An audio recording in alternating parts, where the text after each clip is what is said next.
God comes from Edom in the day of the Lord. Isaiah 63, verse 1. Who is this coming from Edom with soiled garments from Bozrah? This one who was stately in his apparel, girded with the greatness of his strength. I speak with righteousness, great to save. Verse 2. Why is your clothing red and your attire like that of one who trod in a winepress? Verse 3.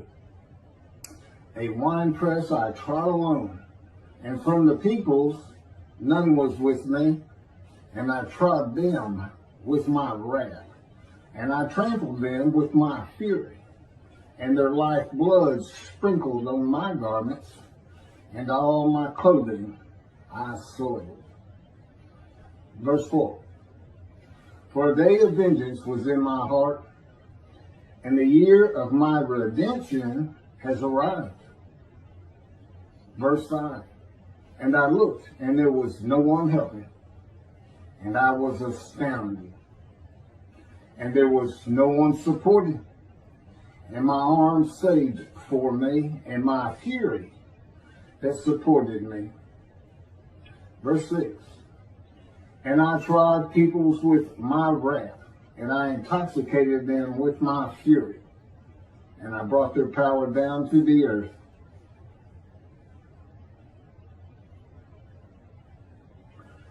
Verse 4 would be the awesome, fearful day of the Lord of Malachi, chapter 3, verse 23. Verses 5 and 6 are if the people of God, the Jewish people, refuse to heed his prophet, and the purpose of Elijah does not prosper, and God comes with utter destruction to the land. If the Jewish people do not believe in God's righteous servant, they will have their glory hurled to the ground. The glory that comes with the return of God to his temple on his holy Mount Zion. When God says, I trampled peoples in my anger, he does not do it in his power. He raises up armies against Israel. And he does not do that in his power. The armies are always there. And when he speaks to his prophet and is not heeded, those armies come and destroy. They always have. God uses himself in the first person of the scripture often.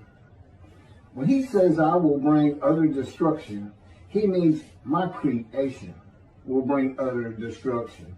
The armies will bring utter destruction. God is his creation. That he can do it in his power simply makes the destruction seem more assured of happening. To instill fear of him in his people, if his prophet is not listened to and heeded. The teaching of possible utter destruction when God returns with his messenger Elijah and the angel of the covenant that you desire in the day of the Lord does not fit into the sages and rabbis' era of restoration, redemption, and exaltation, the Messianic age of the Jewish people with peace throughout the world, Judaism as the only religion, and Hebrew the only language. If Elijah's purpose fails, utter destruction to the land occurs as it once did by the Assyrians to the northern kingdom, and by the Babylonians to the southern kingdom, and in all of Israel by the Romans. Today it would be Islam. The day of the Lord begins when the lands of Abraham bloom again after years and years of desolation. And the ruined cities in Jerusalem are rebuilt by the Roman dispersal. When this happens, the time to come for the new covenant has arrived. And that time is today. The land blooms again, and it began in 1948 when the state of Israel was created. It's very simple. God is saying, in Isaiah, when you come back, I'll come back. And he comes with two covenants. Covenant of friendship, which is in two parts, and the new covenant of Jeremiah 31. A covenant of written sin forgiveness that causes Torah to be written on the heart of the Jewish people, and all the Jewish people shall heed him. In Ezekiel chapter 3, verse 14, Ezekiel says, "A spirit seized me and carried me away. I went in bitterness and the fury of my spirit, while the hand of the Lord was strong upon me." Ezekiel was not crushed with disease and did not offer himself for guilt. God just seized him, and he was punished, just as the righteous servant is in Isaiah 53, to make him suitable for God's purpose, and to be one of God's prophets. He was punished with maltreatment, crushed to the ground with bruising in the course of God's power, for 390 days on his left side for the punishment for their sins of the house of Israel, and 40 days on his right side for the punishment of the house of Judah for their sins, with God's chastisement upon him. God explains the purpose of this treatment. But the house of Israel will refuse to listen to you, for they refuse to listen to me. For the whole house of Israel are brazen of forehead and stubborn of heart, that I will make your face as hard as theirs, and your forehead as brazen as theirs. I will make your forehead like adamant shamir, harder than flame. Do not fear them, and do not be dismayed by them, though they are a rebellious breed. That's Ezekiel chapter 3, verses 7 through 9. How will God make Ezekiel suitable for his purpose, making him as hard and brazen as the houses of Israel and Judah? Remove his fear of them and his dismay when they shun him and do not listen to him. Just as with the verses of Isaiah 53, verse 3, Ezekiel was shunned, held of no account, and laughed at, according to Rashi's interpretations. By punishment, chastisement, maltreatment, crushing, and bruising, in the power and words of God, like a boot camp for a cadet Marine or breaking a wild horse, removing his bitterness and the fury of his spirit. It took God at least 430 days to make Ezekiel suitable to be a prophet to the Assyrian, Babylonian exiles, while he was cut off from the land of the living, confined to his house in the cords of God's power, which is part of Isaiah 53, and taught the words God would have him speak to the exiles from the Scripture. God's righteous servant is a Gentile from a Christian country who has to go to a strange country of a foreign language and be taught Hebrew and Judaism to make them any righteous. The Talmud says, and associates Esau with Edom, and Esau Edom with Rome, then Christian Rome, and today Christianity.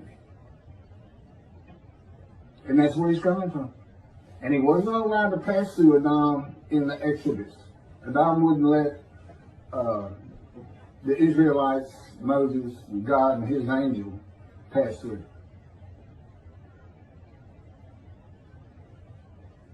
God will be in this Christian country for a long time, making his righteous servant suitable for his purpose with punishment, chastisement, maltreatment, crushing, and bruising. A purpose that might prosper. Ramban was correct in chapter 12, paragraph 2 of the laws concerning King Moshiach as to the arrival of the anointed one before or after Elijah, when he says, all these and similar matters cannot be clearly known by man until they occur, for they are undefined in the words of the prophets. It is the arrival of God's righteous servant that Judaism should have been concerned with all along, and in particular his role as Elijah, who doesn't have a description, but he's in Malachi 3, and he has the same purpose. He's not the man described as Elijah of the Bible, but his purpose is the same: make the many righteous, bring the Jewish families back together, one to the other, being mindful of the teachings God gave Moses, of his laws and commandments for all of Israel. And that follows with Elijah, but no description. But it's the same, and it's the purpose that might prosper. If he's not successful, God comes with utter destruction to the land. Isaiah 53, God has a purpose that might prosper that's not specified. It's to return to his temple, we find in Malachi 3, verse 1. And it might prosper. It's, so the purpose of the righteous servant is the same as the purpose of Elijah. Teaching that Isaiah 53 to Jewish people prevents this in God's righteous servant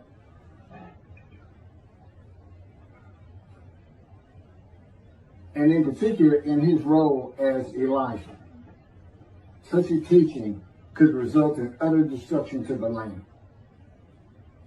If Elijah is not recognized by description and is not believed, he cannot recounsel the Jewish families one to the other through practicing Judaism, clearing the way for the Lord. Elijah's purpose will not prosper. When the Lord comes, it will be with utter destruction to the land of Israel. There's approximately 7 million Israeli Jews today. A bell should chime, never forget, when you hear those kind of numbers. And this is God's words. But it's not part of the Messianic era. Rabbis says Moshiach will compel all of Israel to walk in the way of the Torah, perfect the entire world, motivating all the nations to serve God together. There will be neither famine nor war, neither envy nor competition. The entire world will be solely to know God. And the Jews will, therefore, be great sages and know the hidden matters with an understanding of their Creator to the full extent of human potential. This does not account for the reality of the world in commentating on the Scripture. When reality is displaced for poetic words and songs of God and his prophets, often meant for hope and joy at such a thought as the persecution of the Jews ending, the practicalities of the real world, and the purposes of God's righteous servant, the prophet like Moses, David, and Elijah, in the clear words of God in the Scripture, are lost. One man cannot compel all of Israel to walk in the way of the Torah or perfect the entire world, and the sages were wrong in their interpretation of these matters. Where's God's vindication against the Gentiles? Where is that? I mean, we see it in chapter 51 of Isaiah. I'm taking my wrath, the cup of my wrath, my bowl of reeling from you, my people, and I'm passing it to those that told you to get down on the ground and walked all over you. Well, he's going to do that in his day of redemption, which is the first of Isaiah 63. Those first 6 verses I read where he comes from Edom, a Christian country. And Elijah himself is a Gentile. He's a Tishbite, an inhabitant of Ramoth Gilead, which is a territory like Edom, east of the River Jordan. And when he's taken up by God to heaven, he's in Gentile land. He crossed over the Jordan into Gentile land. It'd be Jordan today, the country Jordan. And he returns as a Gentile. And God's coming from a Christian country. And of the peoples, none are with him, is in those first 6 verses. That's the Jewish people. There's no Jews coming with him. And he's coming from a Christian country. He's coming with a new covenant to be delivered by his messenger Elijah or Moses, a prophet like Moses, who gave the Jewish people the first covenant. Moses, God had to have a guy. In the day of the Lord, a new covenant is coming. It's an amendment to that first one. He's got to have another Moses. It's also simple.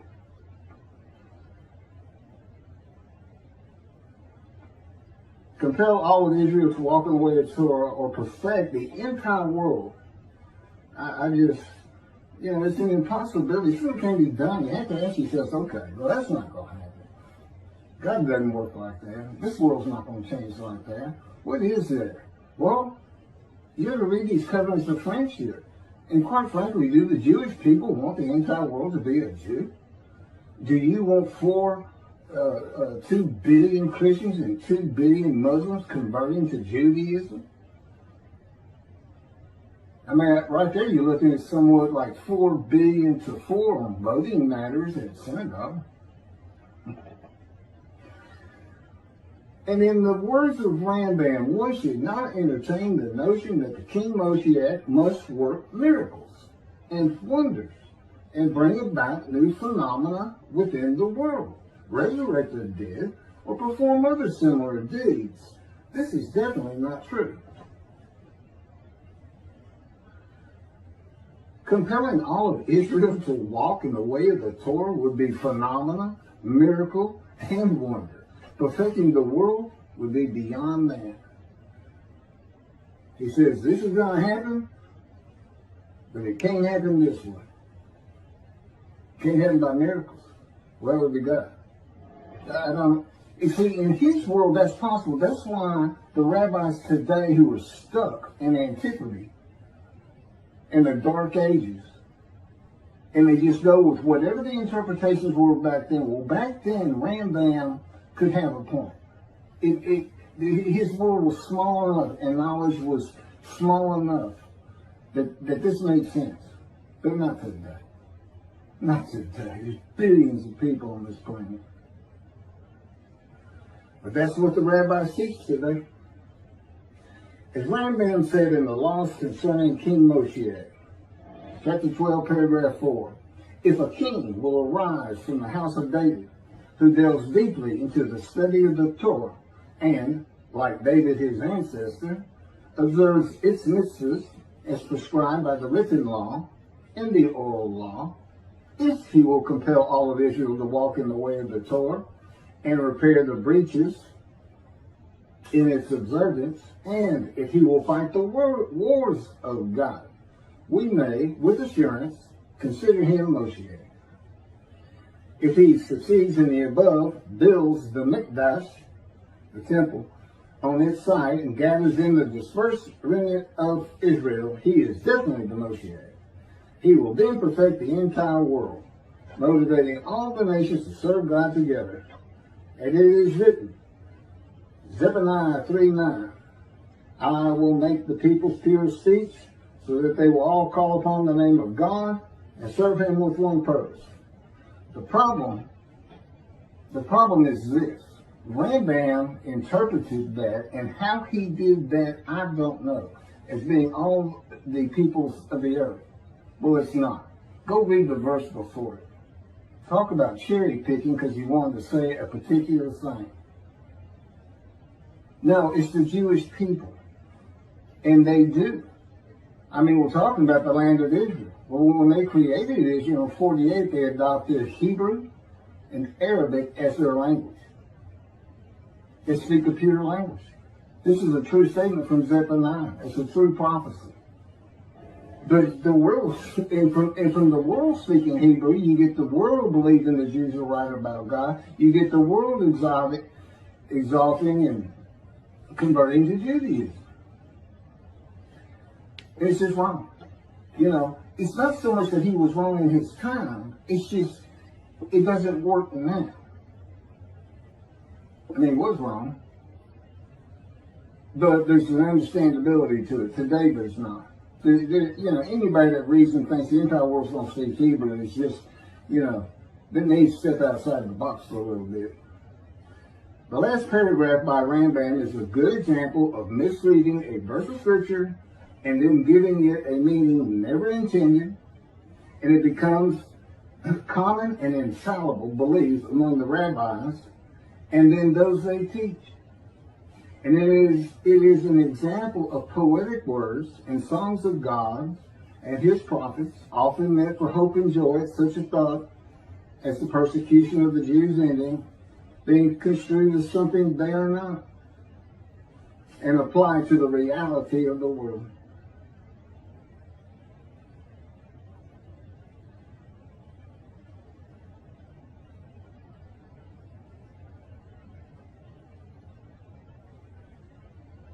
Here's what Zephaniah 8 says.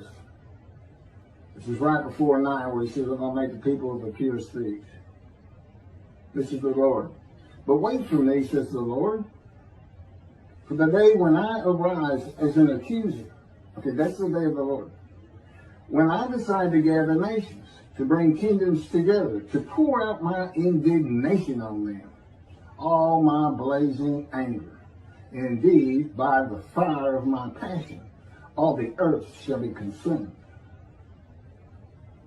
Now, how is that perfecting the nations? How is that bringing peace and harmony among all the countries and peoples of the world? That Moshiach, he's not even Moshiach according to Rambam if that's not done. And that is still taught today. God has tested the world with the Jewish people, and the world failed. The fire of my passion is God's anger at the world and his love of the Jewish people in one metaphor. And the earth being consumed is a poetic way of saying the world will have no meaning to him or his people in the day of the Lord, the Gentiles.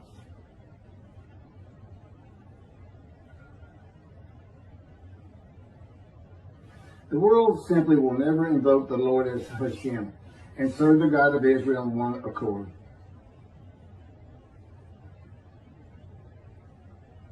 $2 billion or so Christians and 2 billion or so Muslims are not going to wake up one morning and in one accord speak Hebrew and denounce their false gods.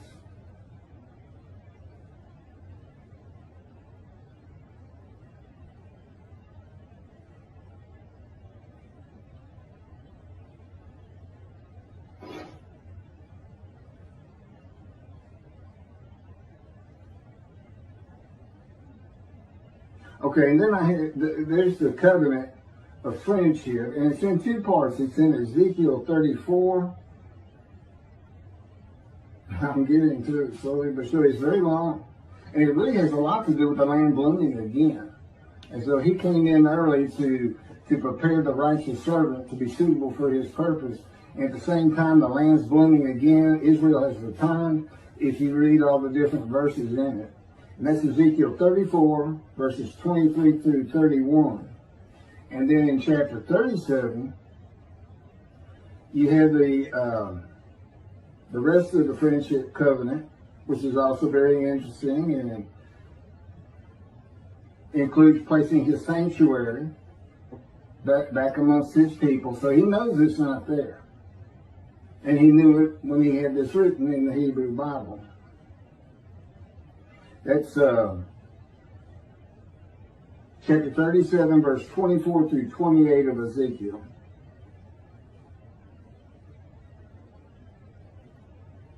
I think that just about does it.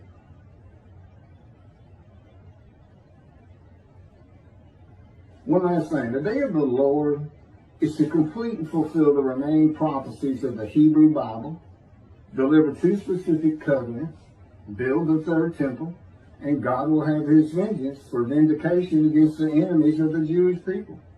The Jewish people will never be overthrown and uprooted again, will no longer bear the taunts of nations, and will rest secure in a time of peace. All prophecies fulfilled by one man, who is God's representation, who brings before the Jewish people, by his actions and words, the will of God in the day of the Lord. As Moses did in the Exodus to the promised land. He is God's righteous servant, his messenger of the new covenant, and recounselor of Jewish families, Elijah. He is the anointed one, the shepherd God calls my servant David, and his veritable mouthpiece on earth, and writer of his words, the prophet like Moses. That's what they say about Moses, that he spoke to God face to face, and his one friend to another friend. And I'm going to talk about that on another video. Thank you very much.